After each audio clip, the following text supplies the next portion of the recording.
Falta pouco para mais uma Semana Nacional da Conciliação e por isso, no programa de hoje nós vamos explicar em detalhes como funciona uma audiência de conciliação. E você vai saber um pouco mais sobre a atuação dos conciliadores. Eles já se preparam para a Semana Nacional da Conciliação. O projeto que apoia filhos de mulheres presas foi implantado na comarca de Jataí. Esses são os destaques do Agenda Judiciária dessa semana.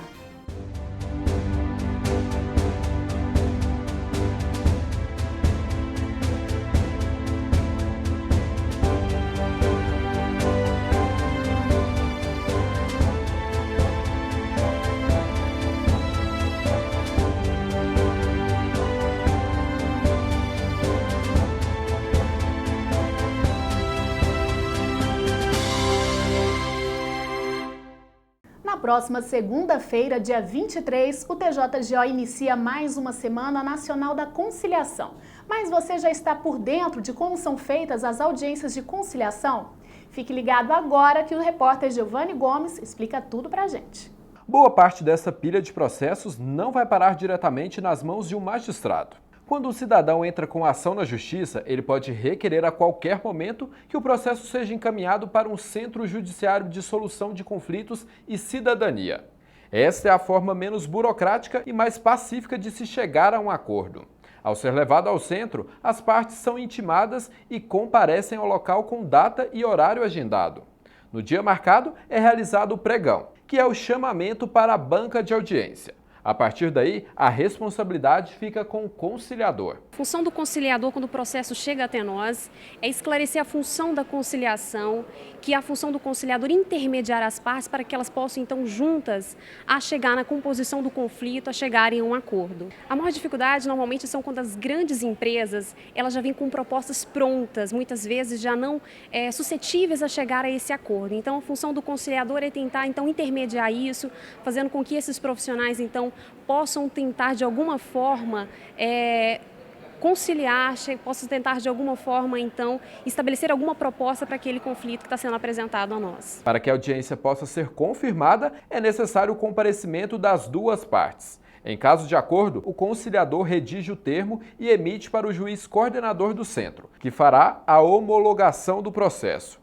Já em casos onde não há o acordo, o processo é encaminhado ao juiz de origem, que vai dar prosseguimento à ação. Para a advogada e instrutora do CNJ, Ana Carolina de Moraes, o conciliador tem uma série de argumentos para agradar as duas partes envolvidas. O mais importante é mostrar para os conciliadores e para os mediadores que eles são facilitadores da comunicação. Eles são um terceiro facilitador. Eles atuam assim para facilitar, para empoderar as partes para que elas mesmas cheguem a uma solução de todas essas questões. A partir desta segunda, dia 23, até o dia 27, o Shopping Estação Goiânia vai sediar mais uma edição da Semana Nacional da Conciliação. Os processos são relacionados à Prefeitura de Goiânia e Saneago. Todos eles acontecerão em bancas de conciliação.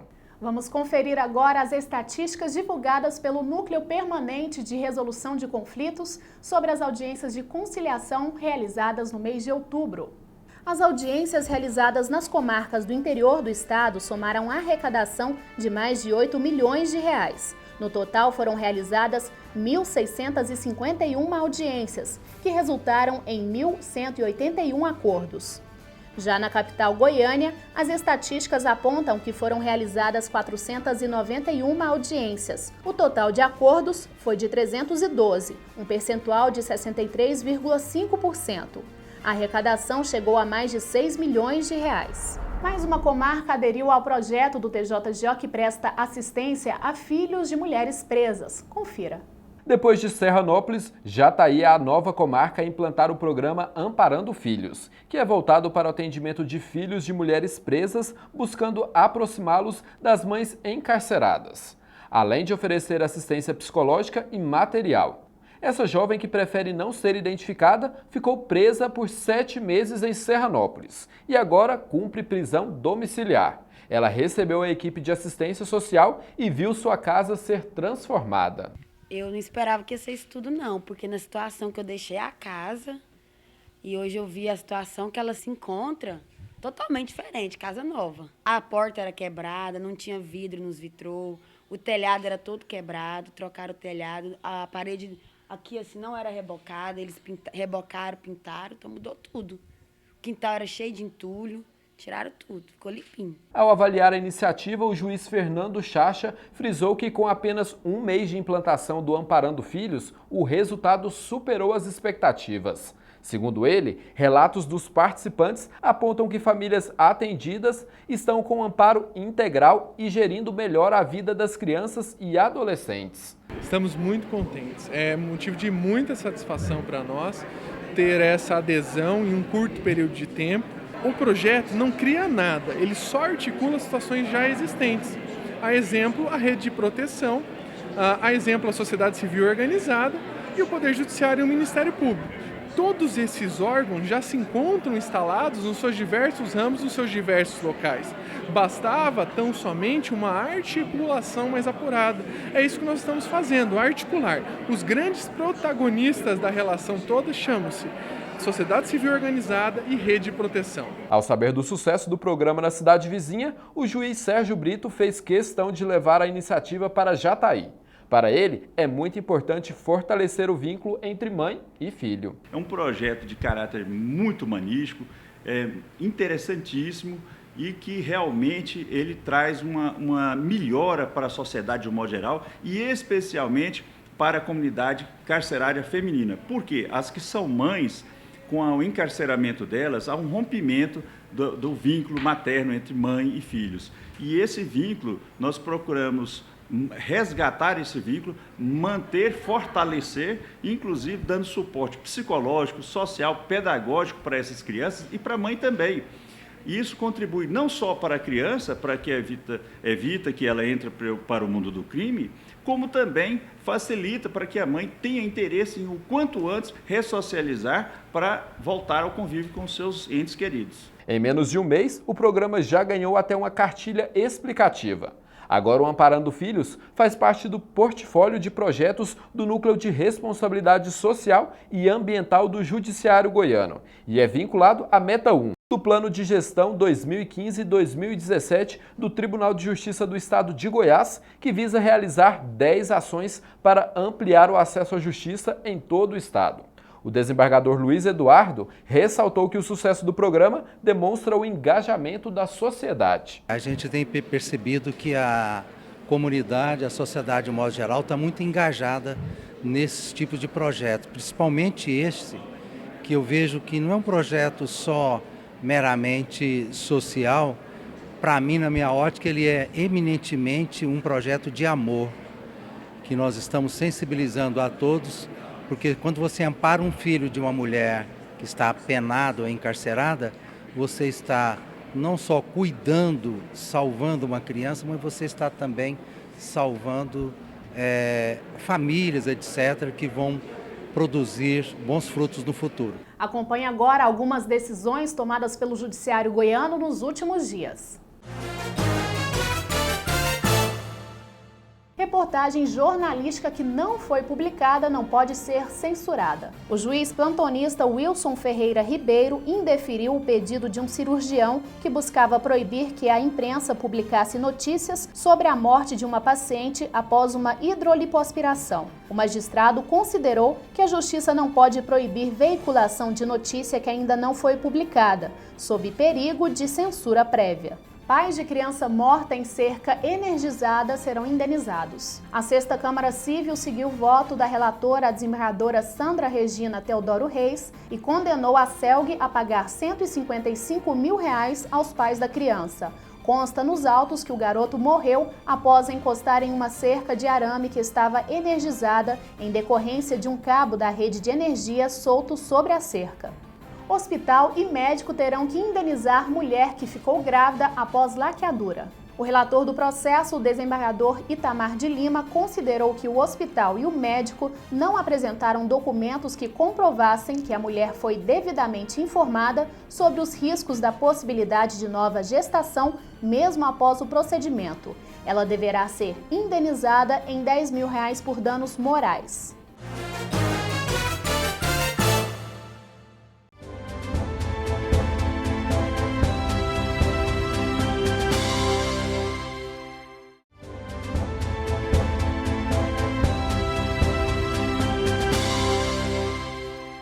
Confira a agenda de eventos do Poder Judiciário Goiano.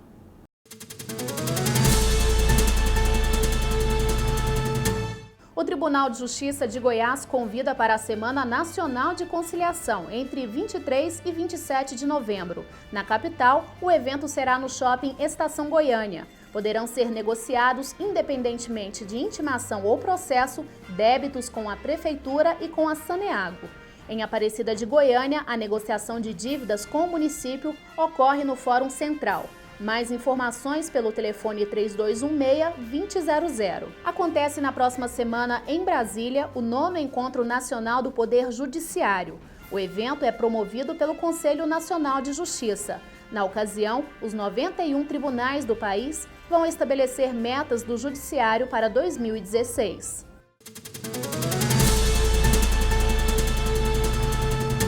O nosso bate-papo hoje no quadro Justiça em Foco é com a doutora Cirlei Martins da Costa, da Primeira Vara de Família de Goiânia. Doutora, seja bem-vinda. Obrigada. Bom, vamos falar sobre assuntos de família. Primeiro sobre a guarda compartilhada, doutora, que é um assunto muito complexo e que gera muitas dúvidas. Como é que funciona a guarda compartilhada?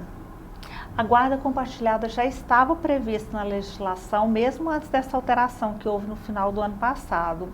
A lei já previa que, como regra geral, a guarda deve ser compartilhada, ou seja, deve ser exercida pelo pai e pela mãe. O que alterou com essa lei é que agora foi colocado de uma forma mais rígida. Segundo a lei mais recente, o juiz só não deve aplicar a guarda compartilhada quando um dos genitores disser que não tem interesse nela. E efetivamente, como essa guarda funciona? É estabelecido dias para que a criança fique com o pai, com a mãe? Cada caso tem que ser visto de uma forma? Como é que acontece na prática, doutora? Sim, cada caso deve ser visto individualmente, porque cada família tem uma dinâmica, uma forma de funcionamento, a partir das peculiaridades, da rotina de todos os envolvidos. Mas o ideal que se deve buscar é que ambos os genitores participem da criação dos filhos e que participem da forma mais intensa, mais presente possível. Acontece que nem sempre é possível fazer essa divisão de uma forma tão equitativa, pai participando 50% e mãe 50%. Muitas vezes a própria localização das residências dificulta isso, como é o caso de pessoas às vezes com baixo poder aquisitivo, em que um pai mora numa extremidade da cidade e o outro, a mãe mora na outra extremidade, depende do transporte público. Então tem vários fatores que dificultam. Eu acho que o importante é partir dessa busca, de que ambos participem, mas não dá para pensar que isso vai ser sempre possível. É preciso ajustar a realidade de cada situação. A vontade da criança também é levada em consideração? Sim, a vontade deve ser sempre buscada, porque a criança é o principal sujeito de direito dessa dinâmica familiar.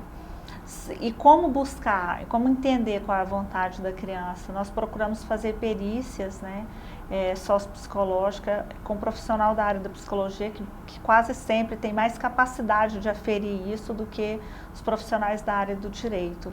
E nós procuramos ouvir a criança em todas as suas possibilidades de expressão, não apenas pela fala, mas pelo comportamento, pelos desenhos, pela maneira que ela demonstra que sente mais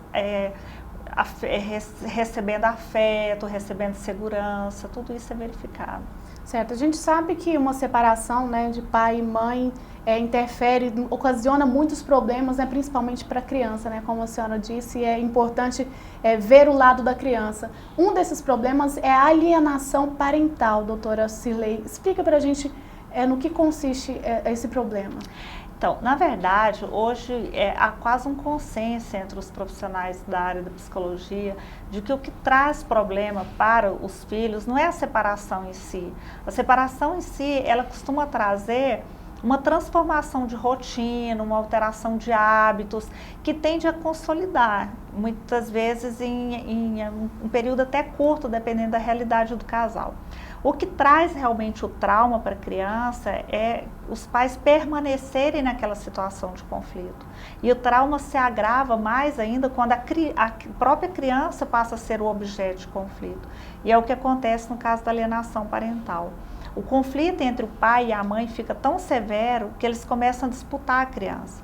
E um desses genitores, ou o pai ou a mãe, normalmente a mãe, começa a afastar o pai.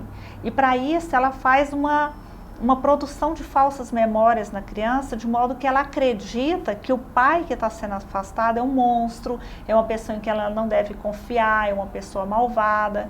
E a criança se vê envolvida nessa situação e realmente afasta aquele genitor, né? Acaba ficando muito próxima da mãe. Eu falo isso como regra geral, pode acontecer situações contrárias também, né? Mas nós falamos assim porque quase sempre é a mãe. E quase sempre a criança fica mais com a mãe depois da separação, né? Inclusive a ideia da guarda compartilhada é muito essa mesmo, de evitar que a criança fique muito só sob o controle de dos pais, né? Para possibilitar essa interação com os dois e evitar que aconteça essa alienação parental. É um dos mecanismos a ser utilizados. O problema é que às vezes a criança, quando já chega no judiciário, a criança já está muito afastada.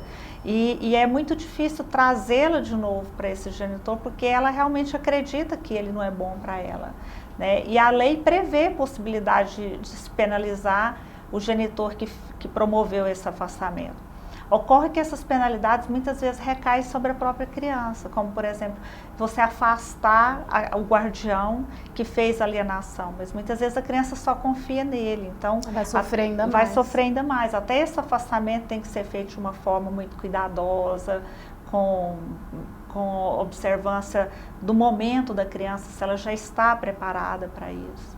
Bom, e preocupado com essas questões, né, o Judiciário goiano tem algumas iniciativas, não é isso, doutora? Algumas atividades que ajudam, né, a questão principalmente aos pais, a conscientizar da importância de ver o lado da criança e sempre buscar o melhor para ela. Quais são essas atividades, doutora? Então, lá no 2º Centro Judiciário de Solução de Conflitos e Cidadania, que é o centro judiciário onde estão os processos de varas de famílias, das 6 varas de famílias de Goiânia, nós temos 2 projetos que tratam dessas questões. Um é a oficina de pais, que ocorre toda primeira segunda-feira de cada mês, das 8 horas ao meio-dia no auditório do Fórum. Que são pais normalmente que estão em processo de separação, sim, estão com problemas em casa. Sim, não só processos litigiosos, mas até processos consensuais, amigáveis mesmo. Porque muitas vezes os pais não têm ainda noção da complexidade que se virá após o divórcio. Então, a oficina, ela conta com material excelente, né? É um material que foi produzido pela doutora Vanessa Rocha, uma juíza do interior de São Paulo. Esse material foi passado para o CNJ e o CNJ distribuiu para todos os juízes de varas de família do país para a elaboração dessas oficinas. No ano passado, o CNJ, inclusive, baixou uma recomendação para que todas as varas de família colocassem em prática essas oficinas. Então, nas oficinas são mostrados vídeos, é dada oportunidade para que as pessoas acrescentem algo no conhecimento dela acerca de como se criar os filhos, de como educá-los, em como vê-los como sujeito de direito e não como um objeto a ser usado na disputa judicial. Outro projeto que acontece na PUC, né, coordenado pela doutora Vanuzi Leal, chama Justiça Educativa de Pais. Lá eles atendem inclusive os filhos. É um processo mais longo, normalmente 8 sessões, de 6 a 8 sessões, sim, que envolve a família toda.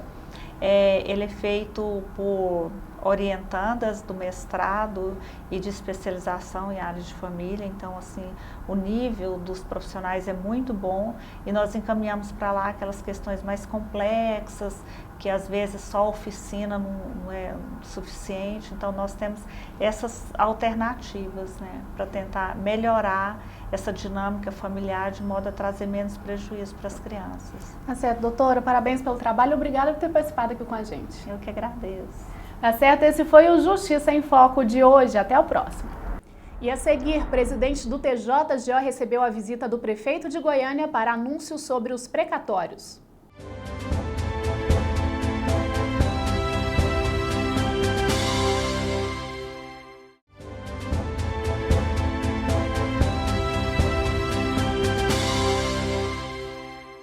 O presidente do TJGO, desembargador Leobino Valente Chaves, recebeu a visita do prefeito de Goiânia, Paulo Garcia, para um importante anúncio. Confira.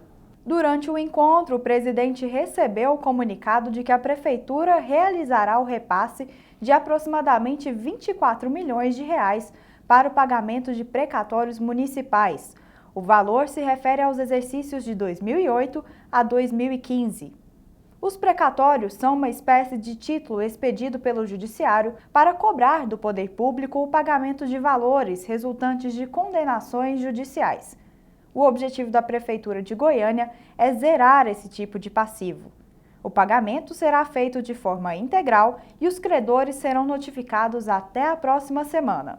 Para o juiz auxiliar da presidência e coordenador do Comitê de Precatórios do Tribunal, Reinaldo Alves Ferreira, a Prefeitura faz com a quitação desses débitos o resgate de uma dívida social. Olha, nós observamos essa atitude do município, aqui representado pelo prefeito Paulo Garcia, como uma atitude louvável. Lembrando que pagar precatório significa resgatar um débito social. Basta nós nos colocarmos na situação de inúmeras pessoas que se encontram na fila aguardando o pagamento de seus créditos. Então nós vemos essa atitude como uma atitude, não obstante seja uma obrigação legal de todo administrador, como uma atitude louvável que vai favorecer inúmeras pessoas, principalmente nessa época do ano, quanto ao recebimento de seus créditos que possuem frente à Prefeitura do município de Goiânia. Em parceria com o TJGO, a Secretaria da Fazenda do Estado de Goiás realiza em Goiânia, no interior, um mutirão para negociação fiscal. Acompanhe. Durante o evento, a população tem a possibilidade de negociar dívidas com o governo estadual. Segundo a Cefaz, mais de 100 mil contribuintes têm débitos com o Estado. O valor total chega a quase 33 bilhões de reais. Em Goiânia, 3 juízes permanecem no local do mutirão para atendimento de contribuintes que têm ações na Justiça. O coordenador adjunto do Núcleo Permanente de Métodos Consensuais de Solução de Conflitos, juiz Romério do Carmo Cordeiro, destacou a importância da participação do TJGO nesse tipo de iniciativa. Esse mutirão foi desenvolvido pelo Conselho Nacional de Justiça, é uma experiência que tem sido desenvolvida pela Corregedoria Nacional, já com alguns resultados positivos no Distrito Federal, no estado de Pernambuco, e agora nós estamos acompanhando no estado de Goiás. Então é uma parceria da Corregedoria com a Secretaria e o Tribunal de Justiça. A grande vantagem é a possibilidade de concentrarmos no mesmo evento várias situações e vários contribuintes para que eles possam solucionar suas pendências com o Estado de uma maneira mais acessível e com melhores condições. O Núcleo Permanente de Métodos Consensuais de Resolução de Conflitos divulgou o balanço de atendimentos do Justiça Móvel de Trânsito do mês de outubro. Vamos conferir. No total, foram realizados 399 atendimentos. Eles resultaram em 356 acordos, o que corresponde a 87% desses atendimentos. A Justiça Móvel de Trânsito tem atuado aí junto com a Comarca de Goiânia, atendendo todos os setores, fazendo um trabalho dúplice, é um trabalho que visa a conciliação, a busca do acordo, e paralelamente a isso a gente faz a documentação do acidente, registra então a existência do acidente. Desde a criação do programa em novembro do ano 2000, foram 65.043 atendimentos. 54.545 acordos, resultando em 86% de acordos. O Justiça Móvel de Trânsito tem atuado há 14 anos com o objetivo de diminuir o número de demandas cíveis de indenizações por danos resultantes de acidentes de trânsito sem vítima. Hoje, o programa do Judiciário Goiano é o órgão mais atuante nas ruas. Por ser um projeto do próprio Tribunal de Justiça, o objetivo principal é o quê? A conciliação, é o acordo. Claro que no atendimento a gente faz toda a documentação do acidente, mas o foco principal é a tentativa da conciliação. Evitar que uma desavença de trânsito possa bater mais tarde às portas do Judiciário. Esse é o objetivo, atendendo às diretrizes do Conselho Nacional de Justiça. O atendimento é totalmente gratuito e a documentação é enviada via e-mail aos envolvidos. A equipe pode ser acionada de segunda a sexta-feira, das 7 da manhã às 7 da noite, pelos telefones 3261-9077 e 3501-9104. O Espaço Cultural Goiandira do Couto apresenta mais uma exposição para os visitantes do Tribunal de Justiça do Estado de Goiás. Acompanhe. A exposição Raízes do Brasil é do artista plástico Omar Souto, que está comemorando 40 anos dedicados à pintura. São 26 telas pintadas a óleo. O artista se inspirou em tipos populares do universo caipira e das ruas. Cenas de casamento na roça, folias de reis, releitura de Portinari, cenas de bordel, retirantes e cangaceiros. A exposição fica no hall do Tribunal de Justiça do Estado de Goiás até o dia 30 de novembro. Vamos ver agora quais são os cursos e concursos disponíveis no Poder Judiciário.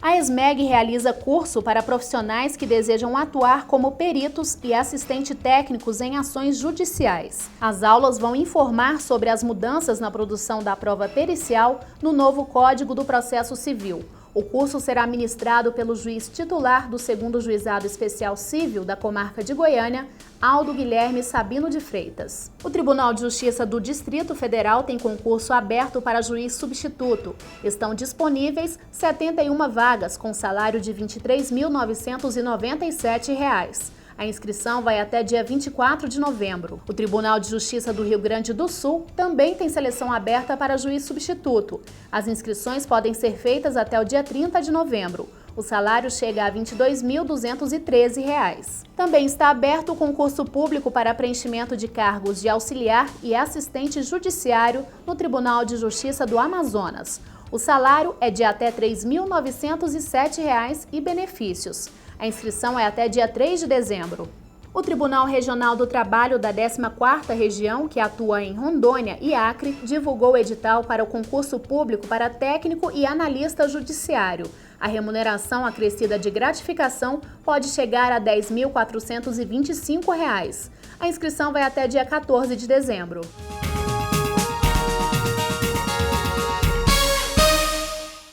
E chega ao fim mais uma edição do Agenda Judiciária. Uma ótima semana para você e a gente se encontra no próximo programa.